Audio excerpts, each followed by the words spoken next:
Sir কি করবো sir? Sir আমি নিরুপায় স্যার। প্লিজ স্যার, আমার ছুটি লাগবেই স্যার। শোনেন, লুক অ্যাট মি। আপনার যদি খুব ছুটির দরকার হয়, ইফ ইউ ডোন্ট মাইন্ড, আপনি একবারে ছুটি নিন, ঠিক আছে?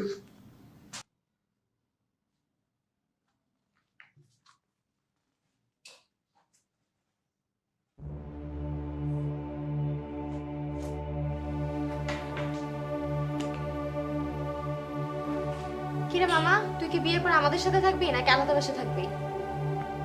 যে ঘোড়ার ডিমের একটা চাকরি করে একটা ছুটি ম্যানেজ করতে পারে না, আর বউ নিয়ে আলাদা। তোর তো কপাল ভালো বুঝছিস, পড়াশোনা শেষ করার আগে চাকরিজীবী একটা ছেলের সাথে বিয়ে হয়ে যাচ্ছে। আচ্ছা, আমার বিয়ে তোদের এত জলে কেন, হ্যাঁ বলতো? আরে মামা, জ্বলবে তো তোমার প্রথম প্রথম, কি জ্বলা জ্বলবে বুঝবা। তোর তো মনে হয় জল টল শেষ, তাই না? এই তোরা দুজন কি শুরু করলি? হ্যাঁ, শরীরে কি দুইটা জ্বালা উঠে গেছে?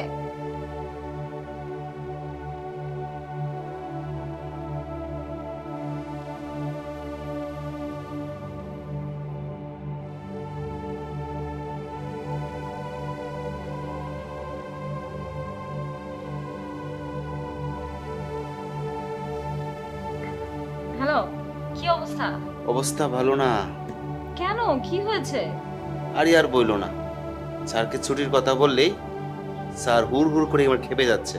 কি যে একটা অবস্থার মধ্যে পড়ছি। আচ্ছা, কয়দিনের ছুটি চেয়েছো তুমি? ছুটি দে না, আবার তুমি বলো কয়দিন।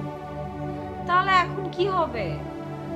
তোমার কোনো টেনশন করার দরকার নেই, যা হবার তাই হবে। হ্যাঁ, তুমি কি আসলে কথা দিয়ে কথা রাখতে পারো না? একটা কি চাকরি করো তুমি, একটা ছুটি ম্যানেজ করতে পারো না? মানে আমি বাসায় বলে রাখছি, কি বলবে সবাই? তোমার কোনো না আমাকে নিয়ে তোমার কোনো আসলে কোনো টেনশনই নেই।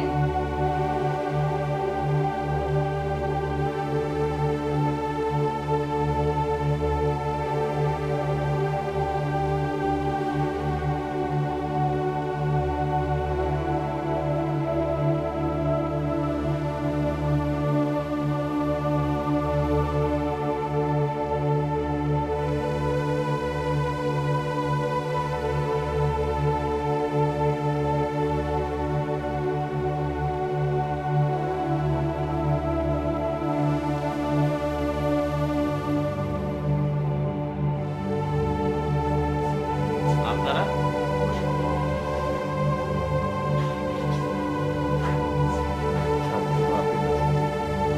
আপডেট? কিসের আপডেট? স্যার, ওই যে বেতন বোনাসের ব্যাপারটা। স্যার গেছে 2-3 দিনের ছুটিতে, আরো বেশি দিনও লাগতে পারে।